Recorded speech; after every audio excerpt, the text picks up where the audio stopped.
Hey, Kane and Knight Show. Welcome back.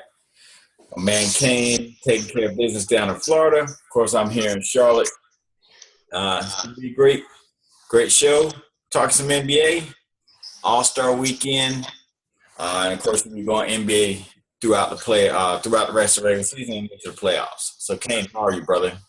Doing good, my man. What's going on up there in Charlotte? Hey, man, things going well. You know how it is. Of course, missing the fact that, the All-Star game's not here right now, but hey. Yeah, they exited left and went to New Orleans, man. So, yeah, tell me about it. But it's all good because I think if that law changes or whatever, I guess we're supposed to get the All-Star game in 2019. So we'll see what happens with that. Yeah. Of course, a lot of crazy stuff going on in NBA, right? Yeah, NBA's been buck wild here. Yeah. We're going to get into that. We're going to talk a little All-Star, talk about some trade rumors, and you know how we do and what we do, right? So let's see what we got going on this. Oh, hey, guys. Okay. Hello, Elsa. How are you? I don't mean to crash the party, Oakley style, but I just couldn't help to tell you guys an awesome basketball pun. Are you ready? Yeah. Go ahead. I was wondering why basketball was getting so big. Then it hit me. Get it? Like, hit me, and then, mind hit me. Okay, Elsa, let's move it out. Keep that moving. Okay, thank you. All right, so apparently we need to get control of the situation. James Dolan, we have to get a bigger budget to get some security around here. Get security to drag her out. That's right. Of course, she does know kung fu, so she may get him a hard time. Like, okay. All right. All right. So speaking of Oakley and the Knicks, I guess we'll start the Oakley situation. I mean, what was your take? When you saw this, and it was actually on like a nationally televised game. Yeah, like I said, I didn't see it live when it happened. I think I got like an ESPN update on my phone or something. They talk about Charles, and they made it seem like so dramatic on ESPN. It was like Charles Oakley was dragged out of Madison Square Gardens after an altercation. I'm thinking to myself, first of all, who the hell's crazy enough to fight with Charles Oakley? Right. Number two, who the hell is big enough to drag his ass out of there? I was like thinking to myself, so I immediately just, flashed on the little link and said, right. I gotta see this. And all it was is Charles Oakley pushed their security guard and they just pretty much just kind of shuffled him out of there. It wasn't really an altercation. But it's crazy that, we've got so many ex-Knicks players and, even the Knicks fans that are just do not like Dolan. Losing will do that. Yeah. He hasn't done a very good job of running the franchise. And, he's got this reputation of, a not care owner or somebody who's just there to, make some money off of the brand or whatever. And, he's even blamed the fans. The fans don't like me and blah, blah, blah. But they don't like you because you put a bad product out there on the court. And it's, then you sunk all this money into Phil Jackson, but you try to run everything yourself as well. So, it kind of reminds me of like a Dan Snyder, Jerry Jones. Look, pay the man what you paid him to do. Let him do the job.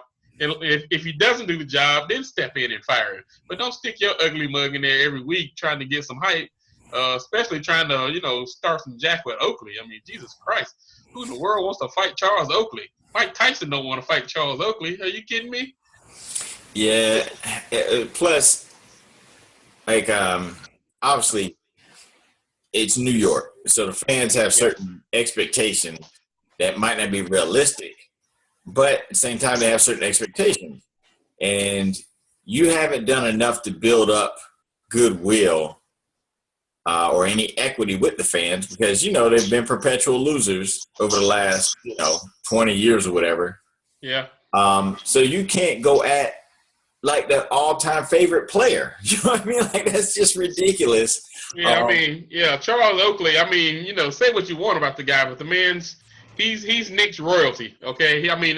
That's Patrick Ewing, a couple other players like that. These guys are untouchable in the fans' eyes because of what they did on the court. how hard they played for the team, and New York respects that. You know, when you're the rinky-dink owner and you putting out a bad product, I mean, it's, you know, the Knicks, like you said, the Knicks the last 10 years have been doormats. I mean, and this is in the East, which has been a doormat overall for the last 10 years. I mean, nobody in the East is winning championships except for Cleveland. Everybody else over there is garbage. So, right. Yeah, so over the last 10 years, it's all been about the Lakers, the Spurs, now Golden State. You know, these teams have been, you know, running things. And then, you know, you stick a couple of Cleveland wins and Miami wins in there. But other than that, the Knicks have just been horrible. And for him to, you know, ban ex-players, how you going to ban somebody from, I mean, I know how you going to do it, but that's stupid to ban an ex-all-star. Why does Charles Oakley have to buy a ticket? Yeah. You know what I mean? I can see if he wants a season ticket, the floor seats on the corner. But, you know, he should be able to come to a couple of games a year, sit courtyard courtside or, you know, close to the bench or something like that and watch the Knicks play. I mean, Jesus Christ, Nolan. I mean, I don't know what he's thinking, man. I mean, all right, so he sucked himself in there. Let me ask you, let's go back to a point you made earlier about, you know, of course we know he's hired Phil. We know how that's sort of played out last couple of years.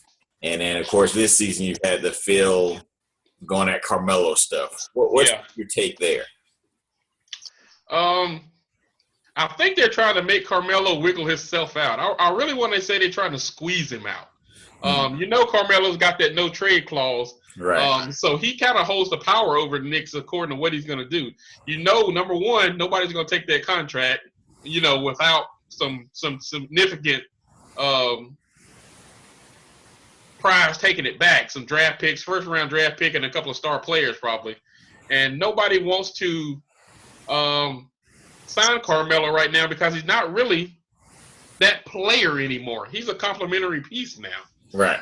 So it's kind of hard to get rid of him because you can't get rid of him except for anywhere and where he wants to go.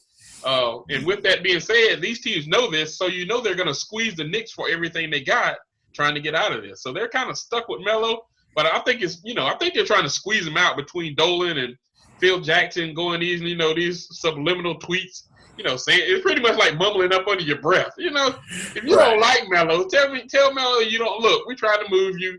You know, we understand what you meant to the team, blah blah blah. But hey, your time is come and gone.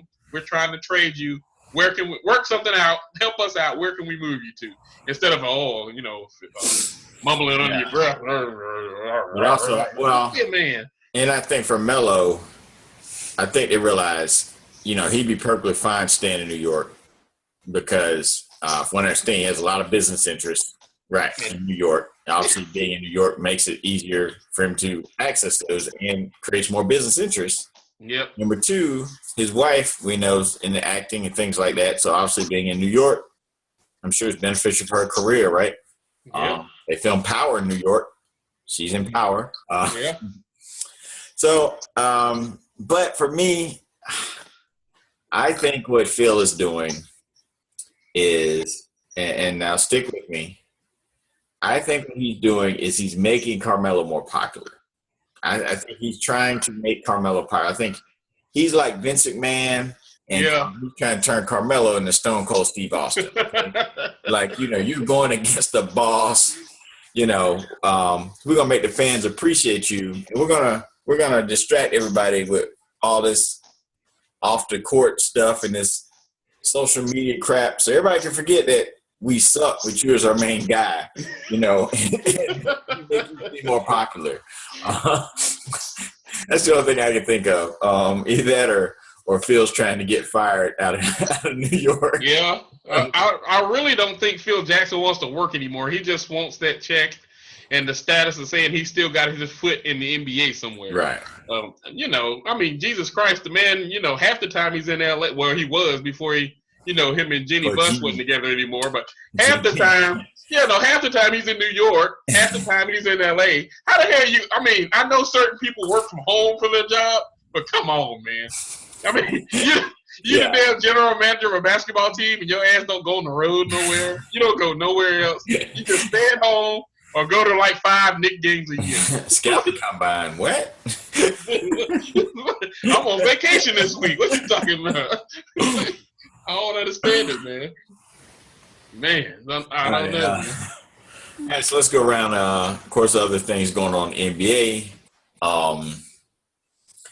I guess one of the big things past week, the OKC Golden State game, Durant came to Oklahoma City. Of course, the booze, the cupcakes, the T-shirts, all that stuff. The blowout. Yeah.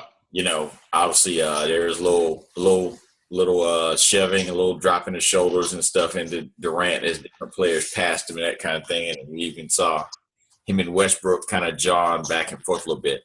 What was your take on happenings there in Oklahoma City? Went exactly how I thought it was going to go, man.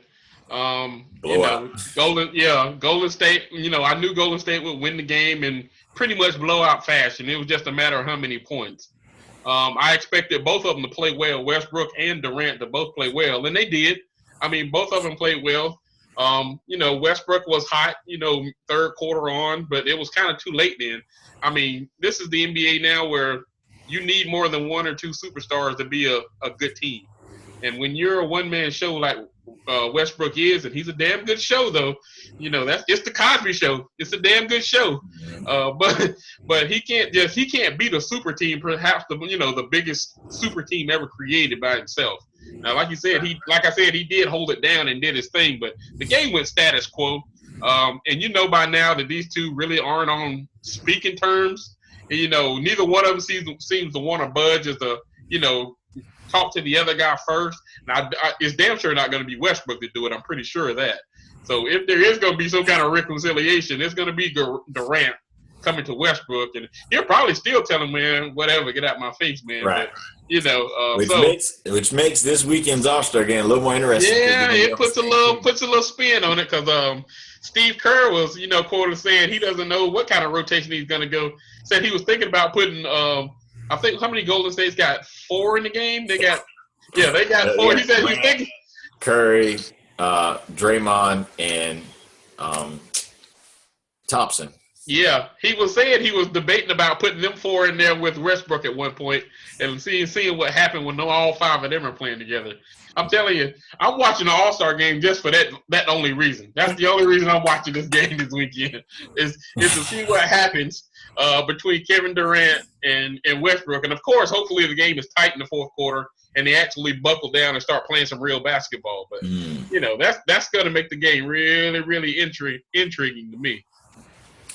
Yeah, well, and unfortunately, we don't get to hear like what happens in the locker room and that kind of thing. Oh man, I mean, can you see that right now? I mean, NBA locker room ain't gonna be huge. What is it, 15 guys maybe? Right. So the locker room, isn't huge. You can see somebody getting dressed right over there. What are they gonna do? Just give each other the quiet, the calm shoulder? Like, I ain't even talking to him. And just imagine how much friction you're putting on the rest of the team by. Hey, Russ, what's up, man? And then you go over there and say what's up to Durant, and Russ is looking at you like, man, why you shaking that dude's hand, man? Right. Why you talking to him, man? I mean, so this is going to be – I mean, I really think Westbrook really does not like Durant. Durant is kind of neutral on the situation, but I think Russ is negative. Now, I will say, maybe Harden can sort of – because, obviously they all played together. Harden's already said he's staying out of it. Oh, Harden's already. They asked Harden, what he thought about the situation, the tense, the relationship between the two, and he said it's not his place to speak. He's staying out of it. Okay, so he treated it like it was Dollar Shave Club and just passed and kept on moving. Like, I'm not interested in shaving. Okay, let's keep going. I'm not interested in talking about these two. All right. All right. Yeah. So of course. Along with the All-Star game, you got trade deadline coming up. I see a ton of stuff, obviously, about Carmelo possibly going to Cleveland, possibly going to the Clippers, then Boston. Of course, Jahlil Okafor, I guess a big name that's out there that a lot of people are talking about. But, Philly hasn't been able to make a move with that yet. They've even been sitting him out games, trying to get the impression that trade was imminent. And that still didn't drum enough interest for him to pull the trigger. Yeah. Yeah, I don't see any major trades going down really this year before the trade deadline hits. I don't think Melo's going nowhere. If he does, it's going to be Cleveland. But with the Love situation, with him being injured right now, I don't know, exactly how much the Knicks would be willing to take back from Melo now that Kevin Love is, Right. hurt. I mean, he'll be back, but still, Kevin Love's getting a little reputation now for, taking on a few injuries. He had the back, he had the shoulders separation in the playoffs before. Now he's got the, I think it's the foot now. Is it ankle or a knee right now? Right. Yeah, I think so. So he's getting a little repetition, as a somebody that gets injured, not often, but when it do, it's pretty serious usually all the time. So, like I said, I'm not sure if you can integrate Carmelo into the Cavs this year and make him mesh quick enough in time for the playoffs. Yeah. Because it's not like you're adding a backup point guard to the team. You're adding somebody who's going to be probably your number one or number two shot taker on the team once he's added to the team. Correct, because if you're not feeding him, he's not very effective. Yeah, he's very – if you don't feed him, he's not engaged in the team. He's not going to play defense. And in the playoffs, you can't do that. You're going to have to lock down sometime in the playoffs. Because the playoff games slow down a little bit. They're a little bit lower scoring, and people lock down on defense a little bit more because the intensity's ratcheted up. This isn't Carmelo's game. Carmelo likes to run and gun, not play defense. I mean, he's James Harden 2.0 as far as defense. I mean, he is awful. I mean, so, with that being said, he doesn't fit Cleveland. And I don't really think it's a good move for Cleveland, to tell you the truth. I think they just need to get J.R. Smith healthy, get Love back healthy, and just roll with what they got. Because what they got can win it. I just don't think taking Kevin Love off that team and putting Carmelo in is going to help your team. They've got two different skill sets. Right. Love he stretches your offense, so he opens it up for LeBron in the middle. Mm-hmm. He rebounds. Yep. He does play defense. He's not a great defensive player, but he does play defense. Right. The effort is there. He's in what does Melo do? Melo scores. Right. But he's a volume scorer at that, so it's going to take a lot of shots for him to get his points. Right. So I just don't think it's a good fit for Cleveland. He's not 100%, and he's even older than LeBron. So is making the team older a good idea, considering like everything Cleveland should be doing should be geared toward how do we beat Golden State? Yep. Right. If we play them. Yeah, and LeBron, like you said, LeBron wants him, but LeBron's not even concerned about that right now because he's more worried about winning championships right now. He doesn't care about Kevin Love 3-4 years from now. LeBron wants championships right now because he knows that window is slowly closing. So LeBron wants those championships right now. So he thinks Melo's going to get him over it, but I really don't think that he is going to help him. They just need to get J.R. Smith healthy. But plus, Melo's never – let's just assume they take on Melo. They get to the finals. Melo's never played that long. Like, he's never gotten that deep. You know what I mean? So you got to figure at this age, at this advanced age, playing the longest season he's ever played, how effective is he going to be, especially, like you said, integrating to a new team. And let's go back. Cleveland's had a hard time integrating Kyle Korver and making him more effective, right? Now it should be a lot easier because it's not like he's, playing a ton of minutes, taking a ton of shots. And you remember when they traded for Korver, if you go back and look at some of the headlines, the NBA shocked. This is a power move. They're ready to roll. Now they got some more outside shooting. And then they follow that up with the worst month LeBron's had in a decade. Melo obviously be a big name, major move, but I just can't imagine getting slower and older is going to help them. And even if they play somebody like Washington, I think they might have a hard time there, especially if you have a Carmelo out there, and unless you're just gonna ride LeBron, which means you're wearing him down before he gets to the finals. Anyway. So we got to, of course, wrap this thing up soon. Yeah. Real quick, want to remind everybody we are brought to you by FanUp Network. So go to fanupnetwork.com. Also want everybody to click that subscribe button because everybody that subscribes this month is put in a drawing to win a Visa gift card. All you gotta do is hit subscribe. All right. All right. So let me ask you, Kane, what is your what's the main storyline you're gonna be watching for the next, let's say, 2 or 3 weeks of the regular season in the NBA? I'm definitely going to be looking at Cleveland's health situation. You've got a couple of players that are banged up. LeBron's playing just as many minutes as he was 5-6 years ago. Now, with that being said, LeBron is supremely fit, athletic, and probably can take the grind. He's done it before. I mean, you're talking to a man who's been in the playoffs. I think he's only missed the playoffs twice in his whole career.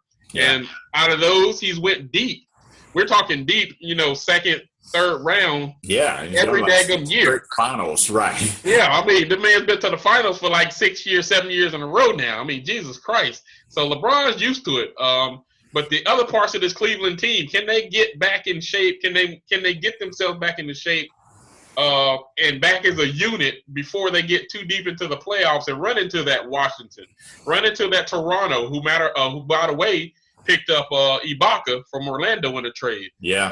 So you got to figure Ibaka is going to be a little more engaged now, playing with a winning playoff team. Yeah, and exactly. And so, like I said, last year Cleveland kind of breezed through the East. This year they may have to take on that. Chicago's okay, but they're feisty. Chicago can give you a fight. Washington, like you said, John Wall's the best guard in the league. Nobody ever talks about, probably. So Washington's pretty scrappy. And then with Serge Ibaka coming to Toronto, you still got, Toronto's got a good base with those two guards with Lowry and the other kid. And Boston is not a pushover. Yeah, there you go. So Cleveland's going to have to work this year to get to the finals. They're going to run. I think Cleveland's going to have a couple of 6-game series on their way to if they do get back to the finals, which they should. With that being said, Golden State's not going to have an easy ride either. But I just think they have so much talent, so much offensive firepower that's going to kind of offset it. Right. I think the only team that can really give them fits is the Spurs, and it's basically because of the system that they run. But if you just man them up, man to man, and line up who has the best talent, of course, Golden State in the West is just heads and shoulders above the whole NBA. Yeah, because even last year during the playoffs, with the injured Curry in and out of the lineup, when he wasn't in the lineup, wasn't really himself, wasn't as aggressive, blah, blah, blah, couldn't defend. He's a great defender, but obviously his defense was even less because of the injury. They still were 1 minute away from being champions. You know what I mean? Yeah. So you got to figure now with Durant and a healthier, motivated team because of what happened last year. And think about this. Golden State is blowing people out. They're not playing half the fourth quarter this year. Their starters aren't. And to me, I don't know if it's just anybody else has noticed, but to me, it looks like Steph Curry isn't playing that hard right now. I really think I don't know if he's saving energy or he's just deferring to Durant a little bit more. But to me, it doesn't look like the same Curry, that is exuding all the energy, dribbling the ball, handling the ball. Right. He doesn't look like he's working that hard anymore. So I don't know if that's a good thing or a bad thing. It could be a good thing. He may be laying back regular season. Okay, playoff time, let me amp it up. Now it's time to step up a little bit. Be. Yeah, I could see that, especially because really last year you set the record. What is there really to prove? Yeah. And Steve Kerr's always said sometimes he gets tired of all the Curry dribbling and that kind of thing. So maybe, may have gotten on about that. But anyway, real quick, we always do the Respect of My Name Award. So this week we're going to give respect, all right, to our friend Nicole Monique. All right, get better. We're praying for you. We're here for you. And with all that said, we have a special tribute for you, Nicole. We know you are a huge Michigan fan.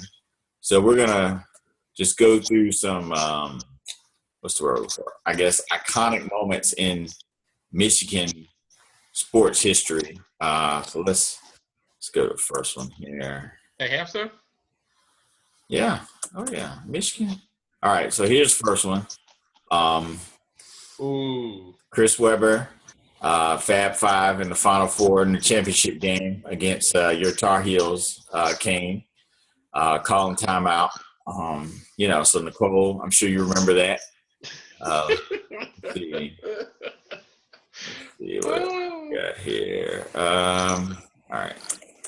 So let me go back. Sorry. Yeah. Got a couple others I want to share. We have a moment. Let's see. Lost something here. Oh, here we go. Yeah, here's a nice one. All right. All right. So here's one a couple years ago. Michigan game. Michigan State blocks the punt to take it in for a touchdown. Yeah, win the game right at the end. So, Nicole, just wanted to, remind you of another iconic Michigan Wolverine moment. Can't forget about that one. Nicole, this is all Ice's idea. wait. I had nothing to do with this. I would have spread love. I would have put showed a picture of the Fab Five, or I did show the Fab Five. Come on, man. I would have showed them, when they won a game or something like that. Okay. So when you see this, right there, that's who you need to talk to, right there. Him.